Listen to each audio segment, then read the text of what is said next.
अहमद साहब आपको भी और उमैर साहब और भट्ट साहब सबको खुश आमदीद कहता हूँ। अहमद साहब आपसे आगाज़ करना चाहूँगा। नेशनल सिक्योरिटी कमेटी बड़ी मुश्किल से उसका इजलास तलब हुआ, लेकिन उस इजलास के बाद एक बयानिया यहाँ तक तो आ गया कि हमने बाज़ इलाकों में कोशिश करनी है और इकट्ठे जाना है, लेकिन इकट्ठा होने के लिए जो सियासी क़यादत इकट्ठी बैठनी चाहिए थी, आधी अंदर बैठे हुए थे इजलास के और आधे बाहर बैठे हुए थे। अब क्या सिलसिला आगे बढ़ता है आपको नज़र आता है? ये जो आफ्टर थाट्स हैं PTI के अंदर भी और बिलावल के बयान से भी कोई तकवीत मिलती है इस चीज़ को? बहुत शुक्रिया, बहुत शुक्रिया। मेरे ख्याल है जनरली जो पब्लिक का रिएक्शन था वो बहुत मुस्बत नहीं था पीटीआई के इस फैसले के बारे में कि वो इस नेशनल सिक्योरिटी की अहम डिस्कशन में शरीक नहीं हुए। ख़ुद पार्टी के अंदर में ओपिनियन डिवाइडेड थी, तो गालिबन उनके लिए भी अच्छा मौका होगा कि अगर दोबारा इस तरह की कोई सूरत हाल हो जाए उसमें वो शरीक हो सकें, तो उनको उनके लिए भी अच्छा मौका होगा। उनको कोई बहुत बड़ा असूली इख्तलाफ नहीं था, वो सिर्फ अपने सरबराह से मिलना चाहते थे, बानी से मिलना चाहते थे, उनसे गाइडेंस लेना चाहते थे। तो उसका अब फैसला चूँकि हो गया है कि हर हफ्ते मुलाकात होगी, तो शायद वो भी मसला नहीं होगा। तो मेरे ख्याल में कि दोबारा इजलास बुला लेना चाहिए, लेकिन उसके लिए ज़रूरी ये है कि ये parliamentary committee for national security को बाकायदा एक उसकी कॉन्स्टिट्यूशन कर ली जाए। इस वक्त ये कमेटी को बाकायदा तौर पे बनी नहीं हुई असम्बली के अंदर। ये पिछली असम्बली में तो थी, लेकिन इस असम्बली में ना इसके मेंबर्स हैं, ना इसका कोई चेयरमैन है। ये मेरे ख्याल जल्दी में इसका इजलास बुला लिया गया, तो उसको भी प्रॉपरली फॉर्म कर लिया जाए तो शायद उसकी क्रेडिबिलिटी में मज़ीद इजाफा हो जाएगा। तो ये अच्छी तजवीज़ है कि दोबारा इजलास बुला लिया जाए। उमैर नियाज़ी साहब, आपकी जमात से ये जो आवाज़ आना है सेक्रेटरी जनरल की जानब से, ये इस बात को तक़वियत काफ़ी हद तक देता है कि जमात के अंदर वो जो स्कूल ऑफ थॉट जिसने ये ख्याल पैदा किया कि हमें नेशनल सिक्योरिटी मैटर्स के ऊपर इकट्ठे बैठना चाहिए, वो अब थोड़ा तवाना हो रहा है। और ख़ास तौर पर NSE के इजलास के बाइकआउट के बाद क्या जमात के अंदर ये सोच है मुस्बत तरीके से आगे बढ़ने की? नहीं, 100% जी। जहाँ तक पार्लिमानी पार्टी का ताल्लुक था, आपने ख़ुद उस दिन का देखा, पार्लिमानी पार्टी ने बाय मेजॉरिटी डिसाइड किया था कि हम पार्टिसिपेट करेंगे। मगर जिस तरह आपको पता है कि हम एक अलायंस का भी हिस्सा हैं, तो अलायंस ने वो रात तकरीबन 8 साढ़े 8 बजे के करीब पहले ही इसका बाइकआउट का ऐलान कर दिया था। और सार रीज़न ये बताई थी क्योंकि इमरान खान साहब के साथ एक्सेस नहीं है।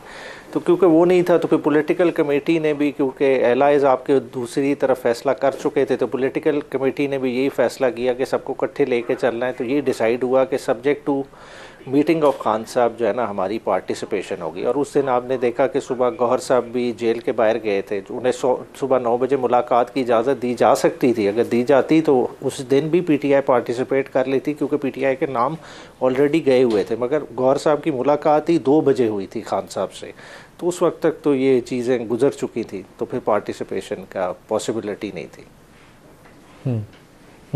बट साहब, क्या आपकी पार्टी कंसिडर करे कि जो बिलावल का बयान है या सलमान अकरम राजा साहब की स्टेटमेंट है कि दोबारा से NSE का इजलास बुलाया जाए जहां तमाम पार्टीज़ बैठी हों? बिस्मिल्लाहिर्रहमानिर्रहीम, बिल्कुल आप ठीक कहते हैं, होना चाहिए। ये पहले भी हो सकता था।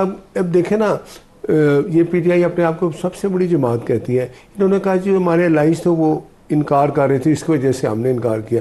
तो बात यह कि आप फिर ये ना कहना कि हम ये बानी PTI से मुलाकात नहीं हुई तो हमने इसलिए बाइकाट किया। देखिए, इन्होंने नाम भी दे दिए, 15 के 16 नाम दिए थे, शायद आपको याद हो के शामिल होंगे। फिर एक भी नहीं आया और अचानक टाइम पे इन्होंने इनकार कर दिया। मौलाना साहब भी आए, मौलाना फजल रहमान साहब भी आए, इनको भी आना चाहिए था। और अगर ये रियलाइज़ हो गया, मेरे ख्याल में उनको ये आगे समझ के भाई हमें जाना चाहिए था, क्योंकि ये कौमी सलामती का मसला था। सब जमातों का ये फ़र्ज़ था कि ये जो एक ब्रीफिंग दी जा रही है, इसमें दहशत गर्दी के जो एलिमेंट्स हैं उनको खत्म। बट साहब, लेकिन वो कहते हैं ना, ताली दोनों हाथों से बजती है, तो आप उनकी मुलाकात भी करवा सकते थे। ये कोई हुज्जत तमाम करनी थी ना आपने। आप कहते कि ठीक है, आपके 2-3 लोग जाएं तो अभी डियाला में मुलाकात हो जाएगी, मुलाकात करवा देते। मेरा ख्याल है कि मुलाकात तो उनकी होती रहती है, आप देखते हैं। लेकिन ये उज़र मेरा नहीं ख्याल कि ये इन्होंने कोई जो एक्सप्लेन किया चीज़ के इस वजह से नहीं हुए। वो उमर ने ऐसा बता रहे हैं कि बाकी सियासी जमातों ने भी रात लेट तक जो हमारे लाई थे, उन्होंने कहा हम नहीं जाएंगे। तो फिर भाई आप तो एक बड़ी जमात अपने आप को कहते हैं, हम बड़ी जमात है, आपको तो उनको राज़ी करके ले जाना चाहिए था। जैसे देखें 26 तरमीम हुई, हुकूमत ने कोशिश की, हमारे लाइज उन्होंने कोशिश की, बिलावल भुट्टो साहब ने और ज़्यादा कोशिश की, सब ने मिले, मौलाना साहब हमारे हालांकि अपोजिशन में थे, उन्होंने कहा हुकूमत को कि रुक जाए कुछ दिन, सब इकट्ठे हों। तो वहाँ भी क्या हुआ, नाम भी दिए, सब कुछ किया, एंड पे वो फिर पीछे हट गए। तो ये पॉलिसी अगर इस तरह रखेंगे तो ये ठीक नहीं है। ये तो एक हुकूमत और अवाम को अपनी फोर्सेस के साथ खड़ा करना, उनके साथ खड़ा होना, उनके हौसले बढ़ते हैं, और ये मैसेज दुनिया को जाना चाहिए। अच्छा अहमद साहब, जो इस वक्त बलूचिस्तान का मामला है वो तकाजा करता है कि जितने बड़े हैं इस मुल्क के, जो अहम ओहदों पर बैठी ताकतवर शख्सियात हैं वो भी, और जो सियासी जमातों में जिनका वज़न जितना है, अपना हिस्सा बकदर जूसा वाला हिसाब है, वो अपना वज़न डालें। और बलूचिस्तान में एक पोलिटिकल प्रोसेस भी चाहिए। बाज़ जगहों पे आपको ऑपरेशन भी करना है, लेकिन काइनेटिक ऑपरेशन सारे एक मसले का हल नहीं है। पोलिटिकल प्रोसेस के लिए कहीं ना कहीं PTI को और हुकूमती जमातों को, जिसमें पीपल्स पार्टी और PMN सर फहरिस्त हैं, ऑन बोर्ड होना पड़ेगा, नहीं तो सिलसिला आगे नहीं चल सकता। आपकी क्या राय है? नहीं, बिल्कुल दुरुस्त है। ये हमने पहले माजी में देखा है कि एक बहुत बड़ी ट्रेजिडी जब बारहवीं पब्लिक स्कूल के अंदर हुई थी, तो उस मौके पर तमाम सियासी जमातें, हालांकि उस वक्त PTI एजिटेशन में थी, वो एक धरना उन्होंने दिया हुआ था, लेकिन इसके बावजूद वो उस धरने को छोड़ के धरना उन्होंने कॉल ऑफ किया, और ये फौजी क़यादत और सियासी क़यादत सारी बैठ गई। हालांकि उस वक्त भी बहुत टेंस थे हालात PTI के और दूसरी पार्टियों के, और ये मुमकिन हुआ कि वहाँ बैठ के उन्होंने एक नेशनल एक्शन प्लान को अप्रूव कर दिया। तो उसके नतीजे में फिर जो कार्रवाइयाँ हुई वो बड़ी इफ़ेक्टिव रहीं। तो अभी भी यही होना चाहिए कि अभी भी ये लोग बैठें और जो नेशनल एक्शन प्लान तरमीम शुदा है उसका फिर से जायज़ा लें और मुतफ़िक़ा फ़ैसला करें। और मुतफ़िक़ा फ़ैसला होता है तो फिर फ़ौज के अंदर भी एक वलवला पैदा होता है, वरना फ़ौज के अंदर भी मोराल जो है वो इफ़ेक्ट होता है इससे कि हमारे सिविलियंस जो है वो मुत्तहिद होकर हमारे पीछे नहीं खड़े हुए, तो उसका जो बुरा असर होता है वो फिर फ़ौजी जवानों पे होता है। और फिर जो हमारे मुखालिफ हैं, जो दहशत पसंद हैं, उनको भी ये इनकरेजमेंट मिलती है कि ये तो खुद आपस में डिवाइडेड है। तो इसलिए मेरे ख्याल में ज़्यादा वक्त ज़ाया किए बगैर इकट्ठे होकर बैठ के एक मुश्तरका पैगाम जाना चाहिए कि हम सब कम से कम दहशतगर्दी के मुकाबले में हम सब इकट्ठे हैं। अच्छा, उमैर न्याजी साहब, जो बलूचिस्तान से मैंगल साहब भी, आपकी जो अलायंस चल रही है, आपसे राब्ते में अचकज़ई साहब भी साथ हैं। अब वहाँ पर 2-3 तरह के चैलेंजेस हैं। कुछ नौजवान हैं जो शायद इकनॉमिक इश्यूज़ हैं, उनके दीगर मसाइल होंगे, पहाड़ों पर चले गए हुए हैं, लेकिन कुछ वहाँ तंजीमें हैं जैसे BLA है या कुछ और ग्रुप हैं ऐसे जिनकी पनाहगाहें अफ़गानिस्तान में हैं। उनको असला भी उनके पास है, फंडिंग भी है, कोई गाड़ी पूरी अगवा करके ले जाता है, कोई FC की पूरी बस अगवा करके ले जाता है और लोगों को चुन चुन कर मारते हैं। तो आपको दोनों 2 प्रॉन्ग चलानी है, वहाँ पोलिटिकल प्रोसेस भी चलाना है और काइनेटिक भी चलाना है। वहाँ पर आपकी जमात का बड़ा रोल है, बड़ा वज़न है, आपको आगे आना पड़ेगा, आप साइड पे नहीं खड़े हो सकते। नहीं, 100% जी आप ठीक कह रहे हैं, और उस रोल को PTI अदा भी करना चाहती है, ऐसी बात नहीं है। जिस तरह से आप BLA की बात कर रहे हैं, तहरीक इंसाफ का भी यही है मौक़िफ़ के, वो टेररिस्ट जमात है, उसको आप वो काइनेटिकली डील करेंगे। मगर जहाँ तक नॉन काइनेटिक ऑपरेशंस की बात है, देखें वो पॉलिटिकल साइड ने ही लीड करना है, उसके लिए आपको पॉलिटिकल साइड को स्पेस देनी पड़ेगी। मसला ये है कि इस वक्त हमने पॉलिटिक्स महदूद कर दी है। अब बलूचिस्तान की असम्बली ख़ुद देख लें आप, अख्तर मेंगल साहब की डे 1 की स्पीच उठा लें, ये बलूचिस्तान असेंबली है, ठीक है ना, आज तक उन्हें किसी ने रिबट नहीं किया। उन्होंने फ्लोर ऑफ द हाउस पे कहा कि ये 35 अरब रुपए में ये असेंबली बिकी है।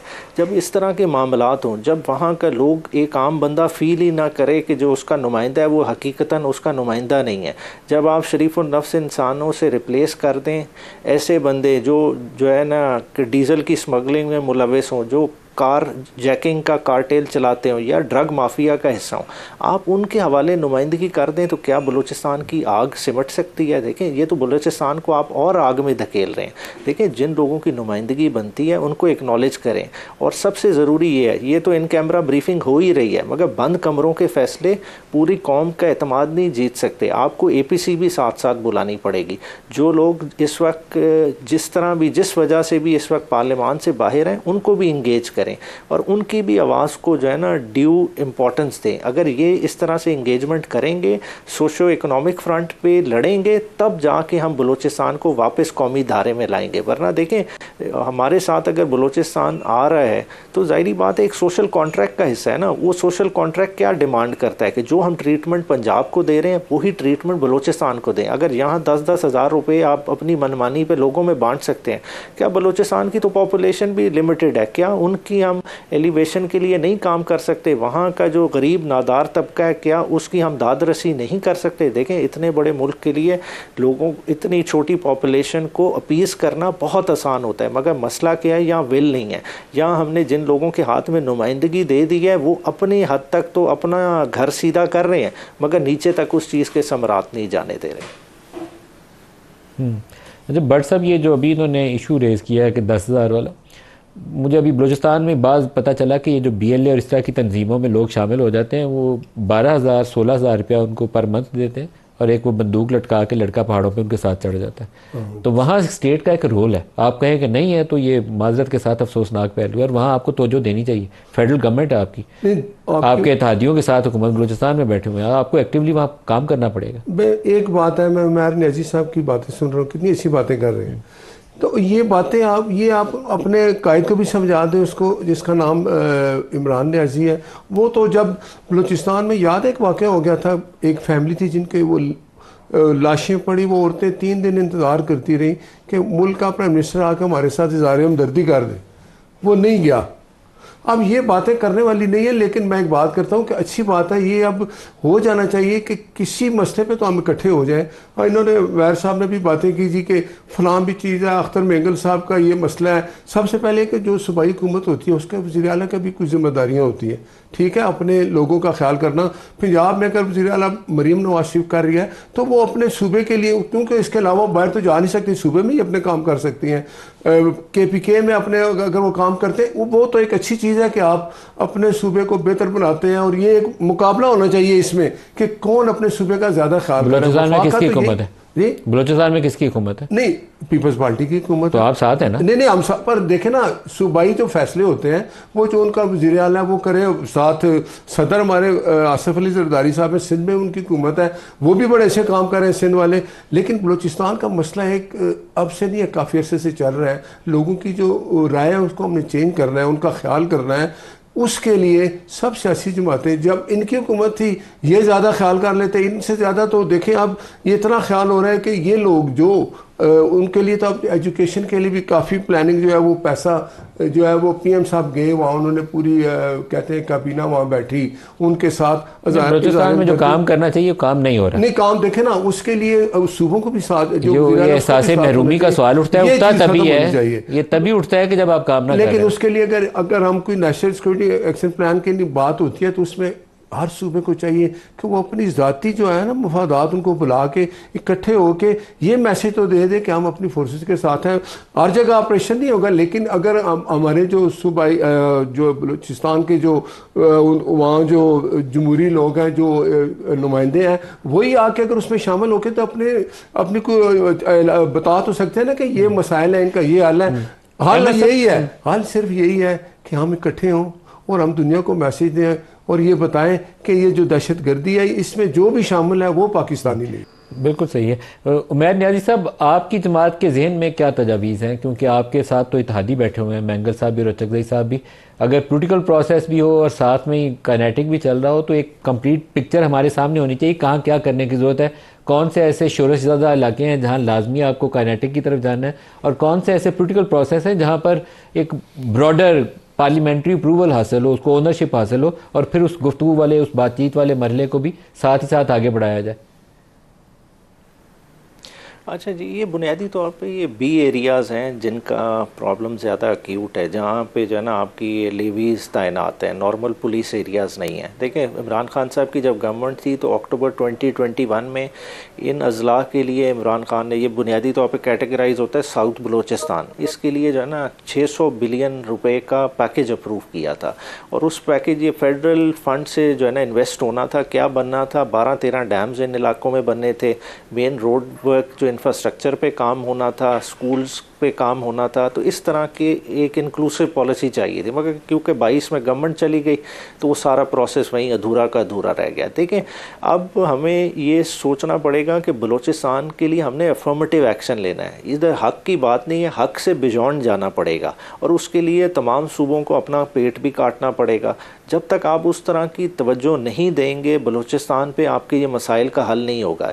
आग आज ऑपरेशन कर लेंगे, वक्ती तौर पे ये आग आपको बुझी हुई नज़र आएगी, मगर जब इसे मौका मिलेगा इसने दोबारा से सर उठाना है। और सबसे ख़तरनाक इसका एस्पेक्ट ये है कि यही आपको इम्पैक्ट आपको ये सिंध में भी नज़र आता है। अगर चाइनीज़ वाली वारदात देखें जो कराची एयरपोर्ट के बाहर हुई, उसके पीछे भी यही लोग थे, तो ये पूरे मुल्क में इसका फैलने का अंदेशा है। तो अगर इसको टैकल करना है तो इसके लिए पॉलिटिकल अप्रोच बहुत ज़्यादा ज़रूरी है और सोशो इकोनॉमिक अपलिफ्ट पे बड़ा तेज़ी से काम करना पड़ेगा।